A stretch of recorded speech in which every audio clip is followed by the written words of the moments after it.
Ketika bulan lalu, Ibrahim Raisi ke Tiongkok, sambutannya ketika mendarat di Beijing adalah grandios. Full military welcome ceremony plus red carpet. Status ini hanya diberikan kepada mitra khusus Tiongkok. Kunjungan Raisi adalah kunjungan pertama kali pemimpin Iran dalam 3 dekade terakhir. Dan ketika jumpa pers dikatakan inilah gerakan anti barat terkuat menentang world order sekutu dan Amerika, menentang hegemoni barat dan menentang bullying barat. Sahabat perlu ketahui bahwa setelah ketiganya mengikat dalam satu kekuatan militer, ada beberapa negara kecil yang berminat bergabung dengan mereka segera, yaitu Nicaragua, Venezuela, Kamboja, Myanmar, dan yang paling menakutkan adalah Korea Utara. Korea Utara negara yang lagi flexing berulang-ulang atas kekuatan rudal balistiknya yang terus-terusan menembak ke arah Jepang sampai melewati kepulauan Jepang akan bergabung dengan penentang hegemoni barat ini. Pertanyaan sekarang, di manakah posisi Indonesia? Akankah Indonesia menjadi bagian dari dua hegemoni ini atau netral, atau wondering what happened, menjadi tertinggal, atau membangun ke dalam, percaya kekuatan anak bangsa?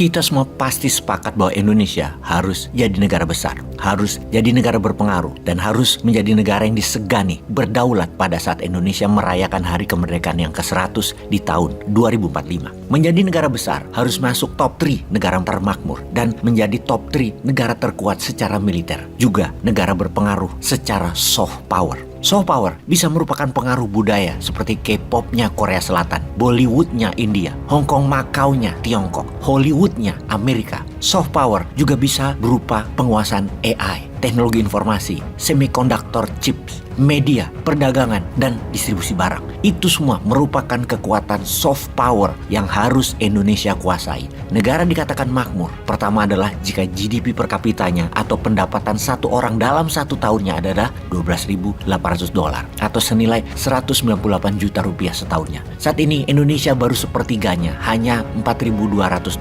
setahun atau 65,1 juta rupiah. Kalau secara PDB negara Indonesia saat ini baru 1,15 triliun dolar nilainya, dan untuk menjadi negara makmur harus naik ke 3,5 triliun dolar, naik 3,5 kali dari sekarang atau naik 350% dalam 22 tahun ke depan. Sementara kita semua tahu dalam 9 tahun ini naiknya hanya dari $3.400 per kapita menjadi $4.200 per kapita atau hanya naik 24% saja dalam 9 tahun. Hal ini menunjukkan satu hal, bahwa ekonomi Indonesia masih belum berdaulat. Selama 5 presiden dari Soeharto sampai SBY kita bersama Amerika, dan selama 2 periode ini kita bersama Tiongkok. Sekali lagi kita bertanya, apakah lebih baik bersama Amerika atau lebih baik bersama Tiongkok? Kita harus berkaca ke depannya. Masih mau bersama keduanya? Balik lagi ke Amerika? Atau tetap dengan Tiongkok? Atau pilihan ketiga bersama New Mind, bersama New Economic Model, bersama Post-Keynesian? Kita luaskan lagi.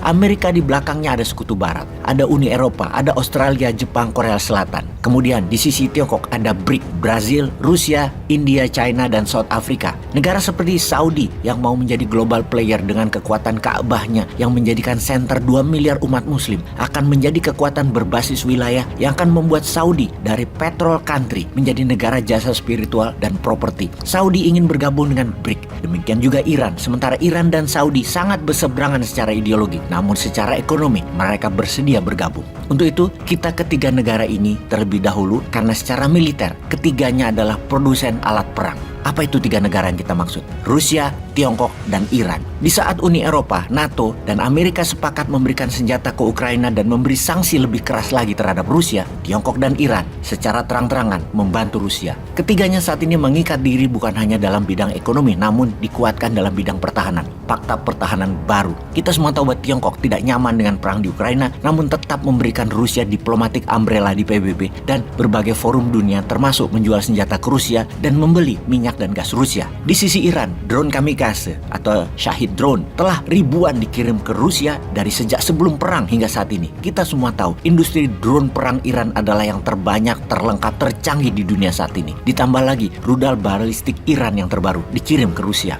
Melengkapi data tersebut, ketiga pemimpin negara tersebut 2 tahun ini telah sering bolak-balik saling mengunjungi. Bahkan ketika video narasi ini dibuat, Wang Yi, diplomat Tiongkok tertinggi, ada di Rusia saat ini. Baru-baru ini ketika pemimpin Rusia Rusia bertemu dengan petinggi Iran, Raisi, keduanya sepakat membantu Bashar al-Assad agar Suriah tidak dibumi hanguskan Amerika dengan ISIS di belakang mereka dan rakyat tidak berdosa dipakai tameng oleh ISIS. Iran dan Rusia akan terus berusaha agar al-Assad tetap berkuasa demi Suriah tidak jatuh ke Amerika. Walaupun Iran dan Suriah secara ideologi berbeda. Sekali lagi, ini politik. Rusia tetap bertahan di Suriah walaupun di Ukraina Rusia memerlukan bantuan. Dan untuk itu Rusia bermain cantik di banyak front. Solusinya Tiongkok membantu. Pertama, bulan lalu Tiongkok dan Iran menandatangani program 25 tahun kedua negara kerjasama, dan kerjasama kali ini sangat dahsyat yang seakan membuat Iran adalah provinsinya Tiongkok, menggadaikan Iran ke Tiongkok. Namun hal itulah yang dibutuhkan Iran saat ini. Perlindungan umbrella diplomatik, ekonomi, teknologi, dan uangnya Tiongkok juga membuat Iran menjadi member dari Shanghai Cooperation Organization, sebuah organisasi yang membuat semua negara-negara daratan Asia Timur sampai Asia Tengah, Asia Barat, dan Eropa Timur bersambung dengan tengahnya Tiongkok untuk dispesialkan dalam hal ekonomi, dalam hal teknologi, dan keuangannya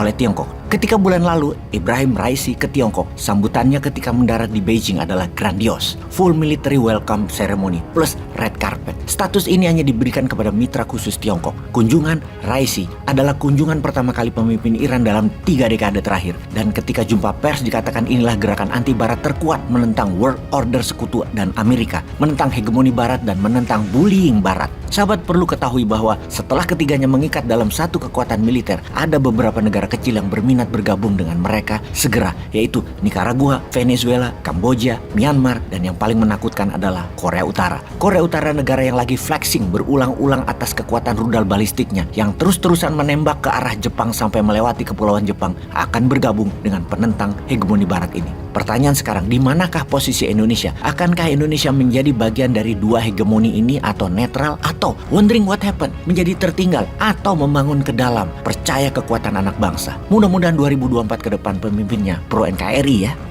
Peace.